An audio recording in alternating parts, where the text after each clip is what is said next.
میرے عزیز بھائیوں، بہنوں اور بزرگوں، کل ہم نے بات کی تھی کہ محرم الحرام یہ اسلامی سال کا یا قمری سال کا پہلا مہینہ ہے، اور اس مہینے کی برکتیں اور اس کی فضیلت اور اس مہینے میں کرنے کا جو کام ہے اس کا تذکرہ ہم نے کیا تھا۔ چونکہ سوشل میڈیا سے بہت سارے لوگ جڑے ہوئے ہیں، اس وقت شیعوں کو بھی وہ سن رہے ہوں گے، دیکھ رہے ہوں گے۔ اس مہینے میں شیعہ ماتم مناتے ہیں۔ ہمارے یہاں، ہماری شریعت میں، ہمارے دین میں غم کے موقع پر ماتم نہیں ہے، سمجھ رہے؟ کہ غم آیا تو سینہ بڑھونا، سمجھ رہے؟ ماتم کرنا مطلب ہے نا کپڑے پھاڑنا، سینے پہ مارنا، سمجھ رہے؟ اور آواز نکال نکال کے رونا، اس کو نوحہ کہتے ہیں، ٹھیک ہے نا؟ تو نوحہ کرنے کی اجازت نہیں ہے۔ یا حضرت حسین رضی اللہ تعالیٰ عنہ کا غم منانا، غم منانے کی بھی اجازت اسلام میں نہیں ہے۔ اس کے ہم لوگ تشریح کریں گے آگے انشاءاللہ تعالیٰ۔ ہمارے یہاں ماتم بھی نہیں ہے، جشن بھی نہیں ہے، اسے ہم اچھی طرح سے سمجھیں۔ ہمارے یہاں ماتم بھی نہیں ہے، جشن بھی نہیں ہے۔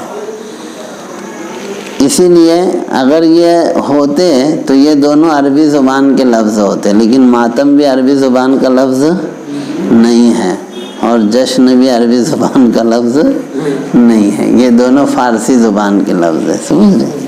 کئی کے لفظ ہیں؟ فارسی، پرشین لینگویج کے ہیں۔ پھر کیا ہے اسلام میں جب ماتم بھی نہیں ہے اور جشن بھی نہیں ہے؟ اسلام میں ماتم کی جگہ صبر ہے۔ ماتم کی جگہ کیا ہے؟ صبر ہے۔ اور جشن کی جگہ شکر ہے۔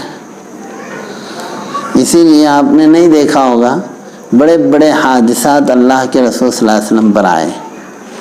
27 جنگیں تو وہ ہیں جس میں اللہ کے رسول صلی اللہ علیہ وسلم خود شریک ہیں زندگی میں، تو اس میں کتنے ایک شہید ہوئے ہوں گے اور کیا کیا حالات ہوئے ہوں گے۔ اور پھر 48 جنگیں وہ ہیں جس میں صحابہ کو آپ نے بھیجا ہے، ٹھیک ہے؟ تو آنے کے بعد کوئی سینہ پیٹے ہوں یا آواز لگا لگا کے روئے ہوں، گا گا کے روئے ہوں، سمجھ رہے؟ یہ فرق ہے دونوں میں۔ نوحہ الگ چیز ہے اور غم سے رونا الگ چیز ہے، دونوں میں فرق سمجھیں ہم لوگ۔ جیسے ہمارے کسی قریب کا انتقال ہو گیا، تو انتقال ہونے کے بعد جو محبت ہوتی ہے نا، والد ہے، بچہ ہے، محبت میں آنسو بہتے ہیں، تو یہ غلط نہیں ہے۔ یہ حدیث میں نے اس سے پہلے بھی سنائی ہے کہ آپ صلی اللہ علیہ وسلم کے جو چھوٹے فرزند تھے سب میں، ان کا نام بھی ابراہیم تھا، ٹھیک ہے؟ تو وہ 18 مہینے کے تھے، 17-18 مہینے کے، آپ صلی اللہ علیہ وسلم کی گود میں تھے کہ آخری وقت آ گیا ان کا۔ تو آپ صلی اللہ علیہ وسلم کی آنکھوں سے آنسو جاری ہوئے۔ جب آنسو جاری ہوئے تو حضرت عبد الرحمن ابن عوف رضی اللہ تعالیٰ عنہ پاس تھے۔ انہوں نے کہا اللہ کے رسول آپ بھی روتے ہیں؟ تو کہا ہاں، آنکھیں روتی ہیں، دل غمگین ہے، لیکن زبان سے وہی نکلے گا جو اللہ کو راضی کرے گا، ٹھیک ہے نا؟ ہم ایسا نہیں، شکایت نہیں کریں گے اللہ کو یہی ملا تھا کیا، یا اللہ کو میری خوشی دیکھے نہیں گئی کیا۔ یہ گھروں میں ہماری تربیت کا حصہ، ہماری عورتیں خاص طور سے یہ چیزیں ہم وقت پہ نہیں بتا پاتے ہیں۔ جب انتقال ہوتا ہے تو اکثر عورتوں کو یہی بولتے ہوئے سنتے ہیں، تجھ ملا تھا کیا اللہ کو، سمجھ رہے؟ اب تجھ ملا تھا یہ مطلب کیا ہے کہ انہیں چھٹا تو انہوں بچتا تھا، ہے نا؟ یہ مطلب ہوا نا؟ تو کیا، تو وہ تو جانا ہی ہے سب کو۔ اسی لیے جب چلا پکار کرتے ہیں لوگ مرنے پر تو ملک الموت بولتا ہے کہ بھئی چلا پکار کیوں کر رہے؟ ایسا نہیں ہے میں اس کا کوئی دانہ پانی کم کیا، میں تو آؤں گا اور آؤں گا اور تم کو بھی لے جاؤں گا، سمجھ رہے؟ زیادہ چلانے کا نہیں۔ تو بہرحال چلا کر رونا یہ ناجائز ہے، یہ جاہلیت کے کاموں میں سے۔ زمانہ جاہلیت میں بعض تو مرنے والے وصیت کرتے تھے کہ لوگوں کو معلوم ہو کہ بہت بڑا آدمی تھا میں، اس لیے 6 مہینے تک رونے کا پروگرام بناؤ، ایسا بول کے مرتے تھے زمانے جاہلی۔ تو اب 6 مہینے تک تو رشتہ دار تو روتے نہیں بیٹھی ہیں، تو انہوں کرائے کے رونے والے لیتے تھے۔ اب وہ عورتیں آتی تھی کرائے کی، اب وہ بھی اپنا بیٹھے رہتی تھی، جب دیکھ رہے کوئی آ رہا ہے ادھر سے تو فوراً شروع کرتے تھے رونا، سمجھ رہے، اور گا گا کے روتے تھے۔ تو یہ جو گا کر رونا ہے یہ حرام ہے، اس کو نوحہ کہتے ہیں۔ اور جو غم سے روتا ہے تو اس میں آدمی خاموش ہو جاتا ہے، غم کے رونے میں آدمی کیا ہو جاتا ہے؟ خاموش ہو جاتا ہے۔ تو اس لیے اسلام میں چلا کر رونا یعنی گا گا کر رونا جسے بولتے ہیں، جو موت پہ عموماً کرتی ہیں عورتیں، یہ حرام ہے، اس طرح کا رونا جائز نہیں ہے۔ تو یہ بات ہو گئی کلیئر۔ تو ہمارے دین میں ماتم نہیں ہے، روتے بیٹھنا نہیں ہے کسی چیز پہ، کسی حادثے پر۔ حادثات آتے ہیں، شہادت بہت بڑا مقام ہے، اسی لیے ہم اگر شہیدوں کا یہ کرنے جائیں گے ماتم تو کوئی بھی دن خوش نہیں رہ سکتے ہم۔ اسلام کی تاریخ شہیدوں سے بھری پڑی ہے، اس لیے ہمارے یہاں جینتی منانے کا بھی تصور نہیں ہے۔ کسی کی پیدائش اور موت کو مناتے بیٹھیں گے تو زندگی بھر روز کرتے بیٹھنا پڑے گا، اس لیے کہ کوئی دن ایسا نہیں ہے جس دن ہمارا، دوسری قوموں کے پاس ہے کہاں ہیرو، سمجھ رہے، دوسری قوموں کے پاس ہیرو ہی نہیں ہے۔ اب کوئی تو اکا دکا بنتا ہے تو وہ بھی ایسا جو ہے نا، ابھی جو جینتیاں منائی جاتی ہیں، ابھی اس پہ میں بات نہیں کروں گا، لیکن ان کی اگر تاریخ دیکھیں گے نا تو ویسے تو روز پیدا ہوتے ہمارے پاس، سمجھ لیں۔ ابھی جس کا بھائی ساہتیہ یا پھر یہ کہ لکھنے پڑھنے میں یہ تھا، اس کا بہت زیادہ جشن منا رہے، وہ ویسا آدمی تو ابھی بیٹھے ہوئے ہمارے، لاؤ ان کا پورا لکھا ہوا پورے زندگی کا جمع کرو اور یہ آدمی کا جمع کرو 2 سال کا، تو ہمارے پاس ہیرو کی کمی نہیں ہے۔ اگر ہم ویسا، صحابہ ہی 1.25 لاکھ ہیں، اگر ہم ہر صحابی اپنے اندر ایک ہیرا تھا۔ اب بزرگان دین ہیں، ہمارے بزرگان دین تو پھیلے ہوئے ہیں، تو اس لیے ہم کو اللہ نے ان چیزوں میں نہیں اٹکایا، ہمارے عزائم بلند ہے اور ہمیں آخرت کا سفر کرنا ہے۔ بہرحال تو ہمارے یہاں یہ اس طرح کی جو ہے ماتم وغیرہ چیزیں نہیں ہیں۔ اہل سنت والجماعت کی یہاں ماتم کرنا، نوحہ کرنا، رو رو کے گانا، سینہ پھوڑنا، آپ نے فرمایا اس کا مجھ سے کوئی لینا دینا نہیں ہے۔ جو گریبان کو پھاڑے یا چھاتی کو بڑولے، سمجھ لے، تو یہ کام نہیں ہے، ٹھیک ہے۔ تو بہرحال یہ چند باتیں تھیں محرم کے عمل کے اعتبار سے۔ پھر میں نے کہا تھا کہ شیعہ جو ہیں یہ سوئے اتفاق، بہرحال اگر ایک علمی بات اگر ہم چھیڑیں اس پر، تو حضرت عیسیٰ علیہ السلام جب تشریف لائے تو حضرت عیسیٰ علیہ السلام کا جو پیور مذہب تھا وہ بہت سیدھا سادہ تھا، لیکن یہودی نے سازش کر کے اس مذہب کا تنتیرا کیا۔ اسی لیے ایک بحث چھڑتی ہے، انگریزوں نے اس پہ کافی لکھا ہے کہ who is the true founder of today's Christianity؟ آج کی جو عیسائیت ہے، جو عیسائی لوگ جس پہ عمل کر رہے ہیں، وہ جو مذہب ہے عیسائیت کا، اس کا بانی کون تھا؟ سمجھ رہے، اس کا بانی کون تھا؟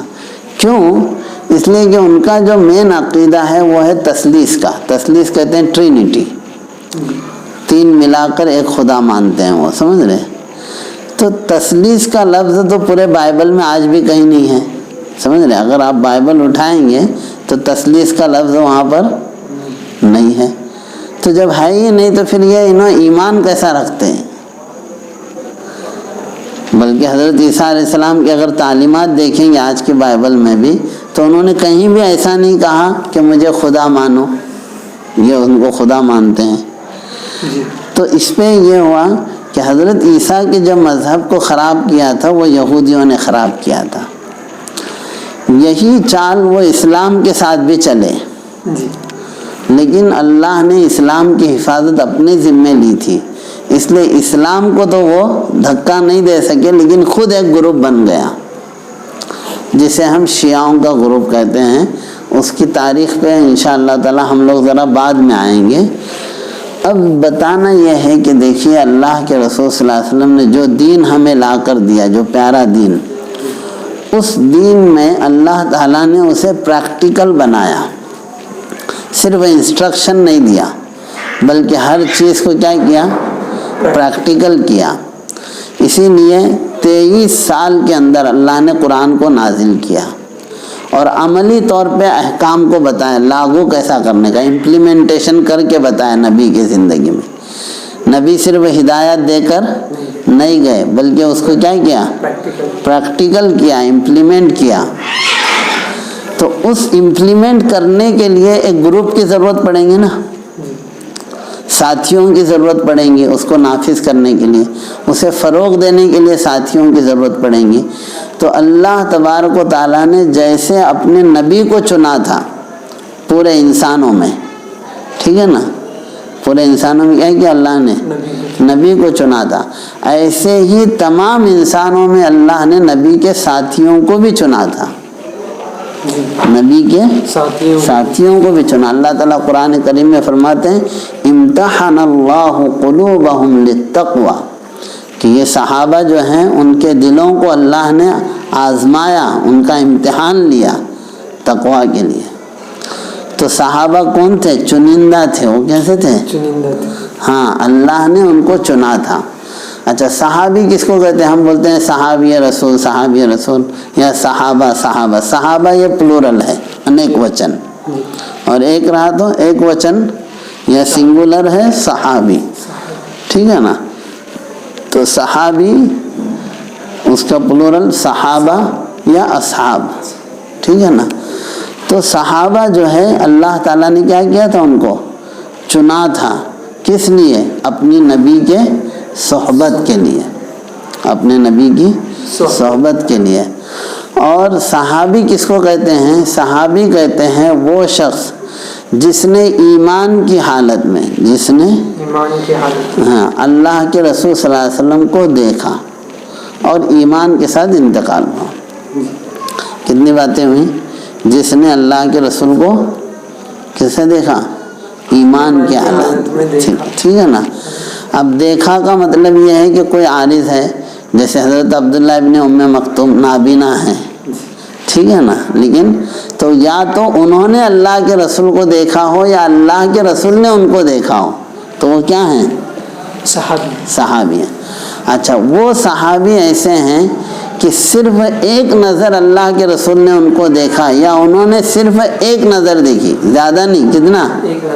2 سیکنڈ کی، 1 سیکنڈ کی ایک نظر ڈالی، تو بعد میں آنے والا جو ہے نا، جس نے اللہ کے رسول کو نہیں دیکھا، وہ کتنی بھی عبادت کرے گا تو اس ادنا صحابی کے مقام کو نہیں پہنچے گا۔ سمجھ رہے؟ وہ کیا نظر تھی جس نے مردوں کو مسیحا کر دیا، یہ اللہ کے نبی کی نظر کی برکت تھی، سمجھ رہے؟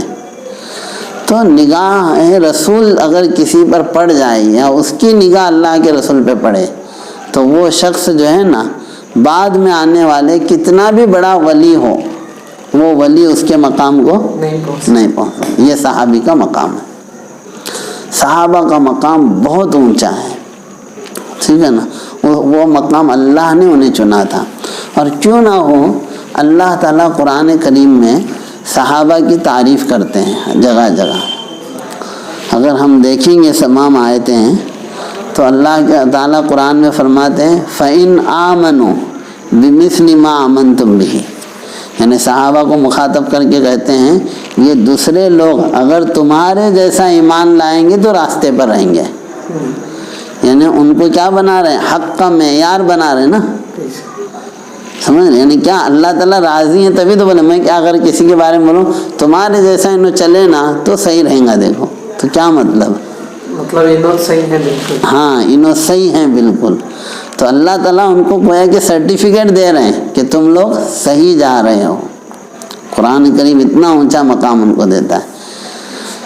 پھر اللہ تعالیٰ قرآن کریم میں فرماتے ہیں والسابقون الاولون من المہاجرین والانصار والذین اتبعوہم باحسان رضی اللہ عنہم ورضوا عنہ،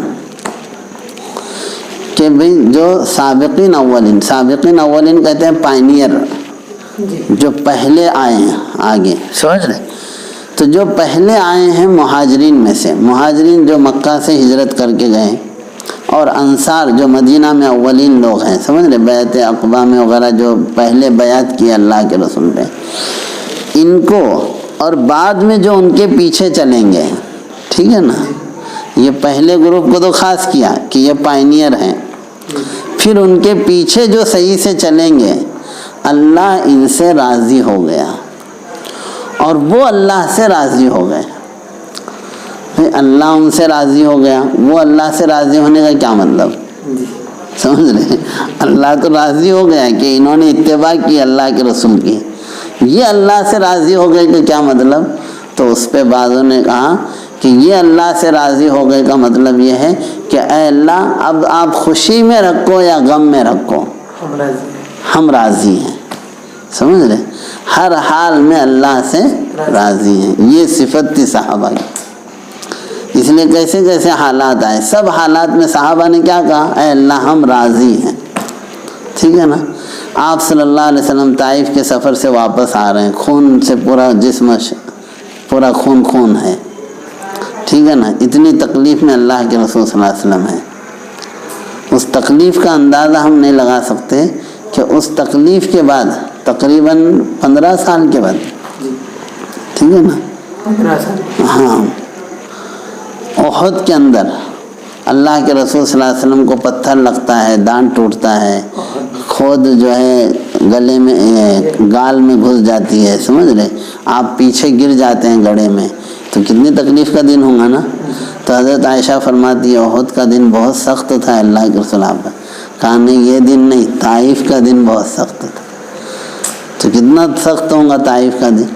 اچھا، اس میں اللہ کے رسول صلی اللہ علیہ وسلم آنے کے بعد جو دعا کرتے ہیں نا، اس دعا میں ایک بات ہے، کیا ہے، اے اللہ اگر آپ راضی ہیں تو مجھے کوئی پرواہ نہیں، ٹھیک ہے نا، اے اللہ اگر آپ راضی ہیں تو ٹھیک ہے نا، چاہے پوری دنیا کچھ بھی کہے کچھ بھی کرے کتنا بھی مجھے ستائے، آپ نے ناراض ہونا چاہیے، بس۔ یہ ایک بہت بڑا سبق، اگر آج کے اس میں ہم صرف اسی کو سمجھیں، ہم اللہ کے ساتھ بیٹھ کر اے اللہ اگر آپ راضی ہیں نا تو پھر مجھے سب برداشت ہے، ہاں آپ ہی ناراض ہو جائیں اور پوری دنیا میرے قدموں میں بھی ہو تو مجھے کیا، سمجھ رہے ہیں، یہ ایک بہت بڑا سبق ہے۔ تو صحابہ کرام کا یہ معیار تھا۔ تو اللہ تعالیٰ فرماتے ہیں کہ اللہ ان سے راضی ہو گیا اور وہ اللہ سے راضی ہو گئے۔ وَأَعَدَّ لَهُمْ جَنَّاتٍ تَجْرِي تَحْتَهَا الْأَنْهَارُ خَالِدِينَ فِيهَا أَبَدًا ذَلِكَ الْفَوْزُ الْعَظِيمُ، اللہ نے وعدہ کر لیا کیا کہ ان کے لیے ایسے باغات اور جنت کو تیار کیا جس کے نیچے سے نہریں جاری ہوں گی اور وہ ہمیشہ ہمیشہ اس میں رہیں گے، یہ بڑی کامیابی ہے۔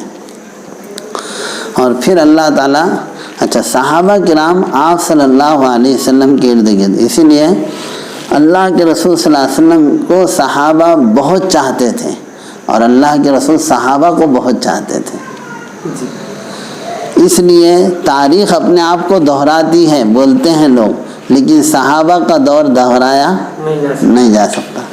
صحابہ نے جن مشکلوں کے ساتھ اللہ کے رسول کو ساتھ دیا اور ہر طریقے سے اسلام کو نافذ کرنے، اس کو پھیلانے اور اس تعلیم کو پورے دنیا تک پہنچانے کے لیے جو قربانیاں انہوں نے دی، وہ بہت بڑا مقام۔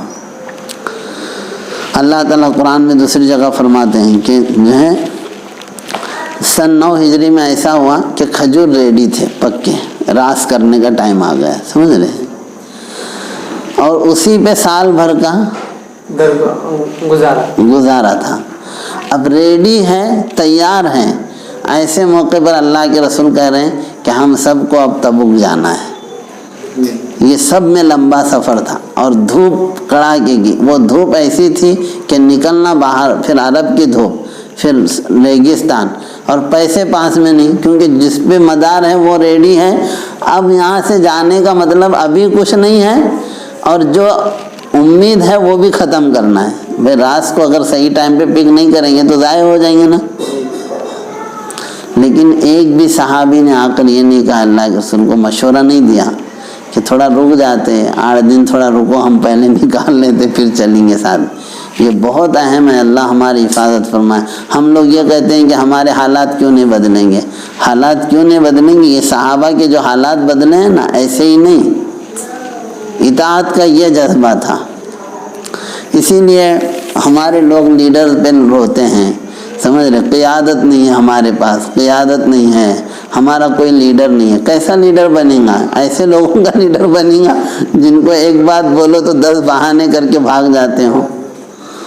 صحابہ کرام اسی وقت ریڈی ہو گئے، اور ان کے اسی وقت ریڈی ہونے کی برکت ہے کہ اللہ نے مدینہ میں کبھی کھجور کا شارٹیج نہیں لایا، سمجھ رہے۔ یہ کتنا دور کا تھا یاد رکھنا بہت آسان ہے، 777 777 میل، ہاں میل کا، سمجھ رہے، سفر تھا۔ اچھا، اتنے دھوپ میں گئے اللہ کے رسول، یہ صحابہ نے جو قربانی دی نا، تو اللہ تعالیٰ کیا فرماتے ہیں؟ لَقَدْ تَابَ اللَّهُ عَلَى النَّبِيِّ وَالْمُهَاجِرِينَ وَالْأَنصَارِ الَّذِينَ اتَّبَعُوهُ فِي سَاعَةِ الْعُسْرَةِ۔ اللہ نے توبہ قبول کر لی، سمجھ رہے، قبول کریں گا بول کے نہیں، قبول کر لیا۔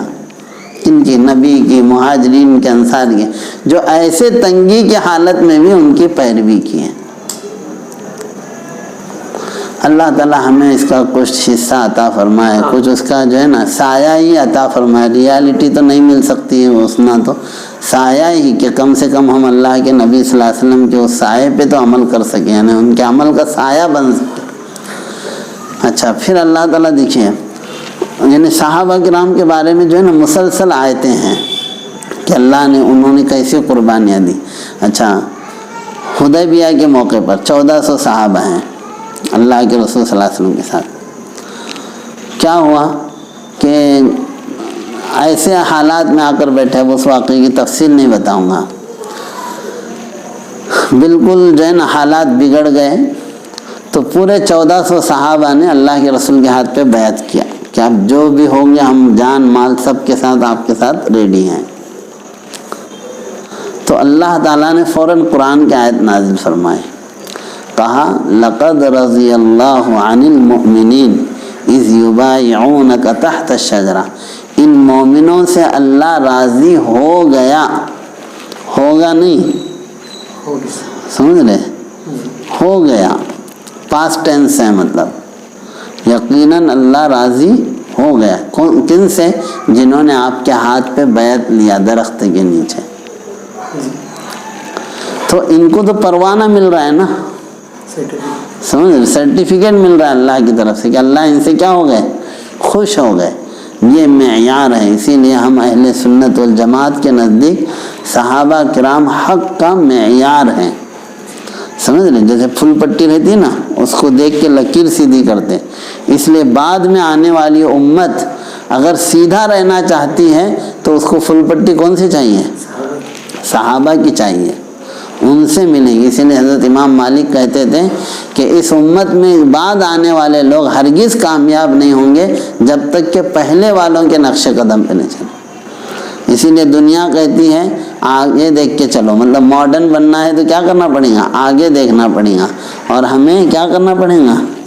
پیچھے دیکھنا پڑے گا، صحابہ کرام کو دیکھ کر چلنا ہوگا، ٹھیک ہے نا۔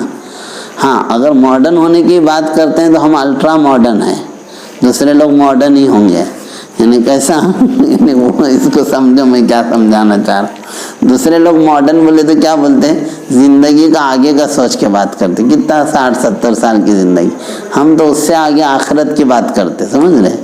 تو یہ ماڈرن نہیں، الٹرا ماڈرن ہو گئے ہم لوگ، تو آخرت کو دیکھ کے بات کرتے ہیں۔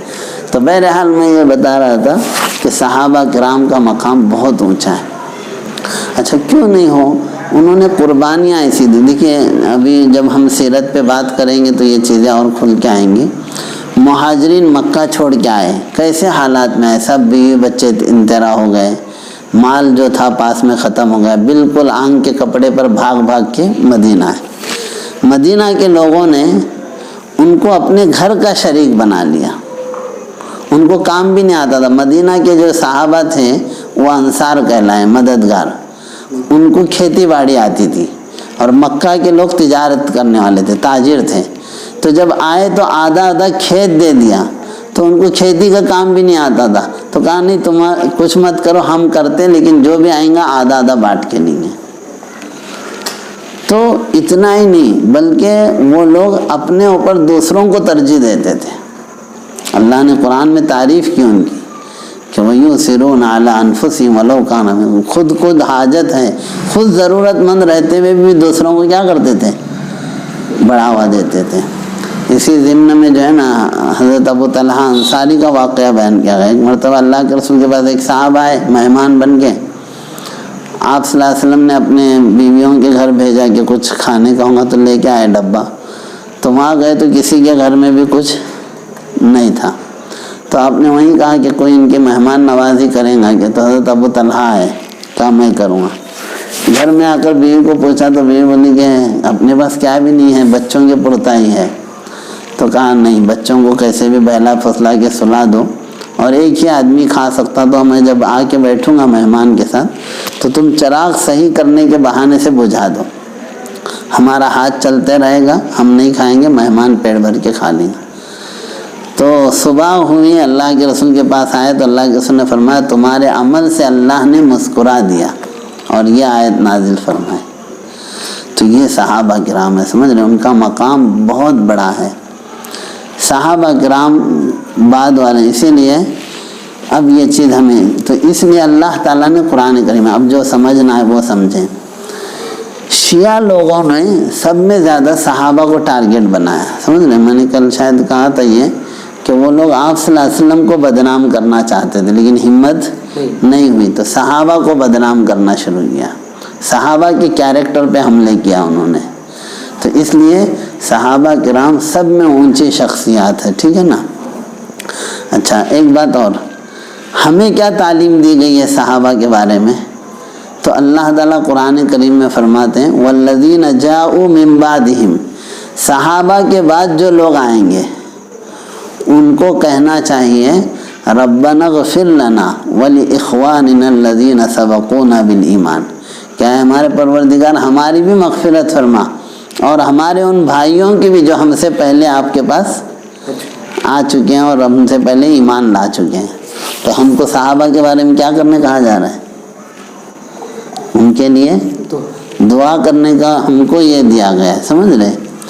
اس لیے صحابہ کرام رضوان اللہ علیہم اجمعین سے محبت کرنا ہمارے ایمان کی علامت ہے، ایمان کی دلیل ہے، سمجھ رہے۔ ان کے بغیر ایمان نہیں۔ اللہ تعالیٰ نے قرآن میں فرمایا صحابہ میں دو ہی گروپ تھے، جب انہوں نے اللہ کے رسول سے ہاتھ پہ بیعت لیا کہ ہم اپنا سب کچھ آپ کے لیے قربان کریں گے، تو ان صحابہ میں سے ایک گروپ تو وہ تھا جس نے قربانی کر دیا، جان بھی دے دی، مال بھی دے دیا۔ ایک گروپ انتظار میں تھا کہ جب موقع ملے گا میں اپنا جان مال لے کے حاضر ہوں۔ رجال صدقوا ما عاهدوا الله علیہ فمنهم من قضى نحبه ومنهم من ينتظر وما بدلوا تبدیلا، ان میں تبدیلی نہیں آئی کہ ابھی جوش میں بولے اور دوسرے دن بدل گئے، ایسا نہیں ہوا۔ صحابہ کرام پورے استقامت کے ساتھ تھے۔ اسی لیے اللہ، ہم لوگ ہر جمعہ کے خطبے میں جو پڑھتے ہیں نا اللہ اللہ فی اصحابی، کیا مطلب؟ اللہ سے ڈرو، اللہ سے ڈرو میرے صحابہ کے بارے میں۔ آپ صلی اللہ علیہ وسلم نے کیا فرمایا؟ اللہ سے ڈرو، اللہ سے ڈرو میرے صحابہ کے بارے میں۔ لا تتخذوہم غرضا من بعدی، میرے بعد ان کو تنقید کا نشانہ مت بنانا، سمجھ رہے ہیں؟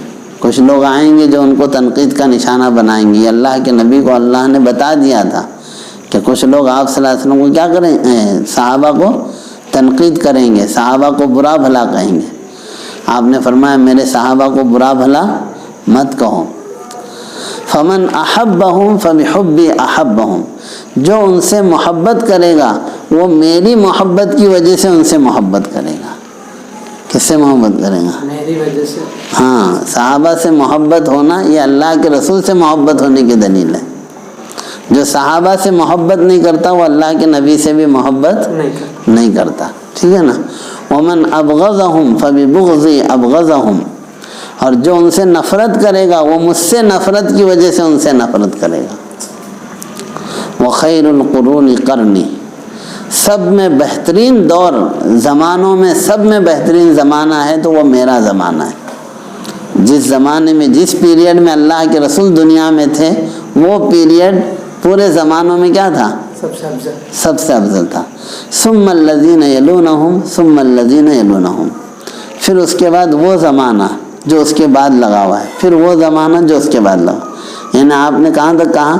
آپ کا زمانہ نبوت کا زمانہ ہوا، صحابہ کا دور، ٹھیک ہے نا، تابعین کا دور، تبع تابعین کا دور، اس کے بعد اولیاء اللہ کا نظام چلے گا، ٹھیک ہے نا. تو صحابہ کرام بہترین دور، قرنی، خیر القرونی قرنی. اب یہ قرنی کے معنی آتے ہیں میرا پیریڈ، سب میں بہترین پیریڈ کون سا ہے؟ میرا پیریڈ، یعنی میرا زمانہ. اب قرنی میں ذرا غور کرو، قرنی، قاف را نون یا، کتنے حرف ہیں؟ چاروں ہیں نا. اب یہ چار جو ہے نا ہر ایک کے نام کا آخر بنتا. ابو بکر صدیق، ٹھیک ہے نا، عمر، عثمان، علی. تو حضرت ابو بکر صدیق کا آخر کا کاف، عمر کی را، عثمان کا نا، اور علی کی یا. تو خیر القرونی قرنی، یعنی یہ جو زمانہ ہے حضرت ابو بکر، عثمان، علی کا، سمجھ رہے، یہ زمانہ سب میں بہترین زمانہ ہے. بہرحال صحابہ، اسی لیے اللہ کے رسول صلی اللہ علیہ وسلم نے جو ہے صحابہ کے بارے میں تاکید فرمائی کہ میرے صحابہ سے محبت کرو. اور آپ صلی اللہ علیہ وسلم نے فرمایا جو صحابہ کو برا بھلا کہے گا اس نے مجھے تکلیف دی، اور جس نے مجھے تکلیف دی اس نے اللہ کو تکلیف دی، اور جس نے اللہ کو تکلیف دی تو اللہ قریب ہے کہ اسے عذاب میں گرفتار کرے. اس لیے صحابہ کرام رضوان اللہ علیہم اجمعین کی بے انتہا قربانی. سبھی صحابہ افضل ہیں. اسی لیے حضرت عبداللہ ابن مسعود رضی اللہ تعالیٰ عنہ، اللہ کے رسول نے ان کے بارے میں فرمایا کہ جب تم سے کوئی بات حضرت عبداللہ ابن مسعود بیان کرے تو اسے قبول کرو.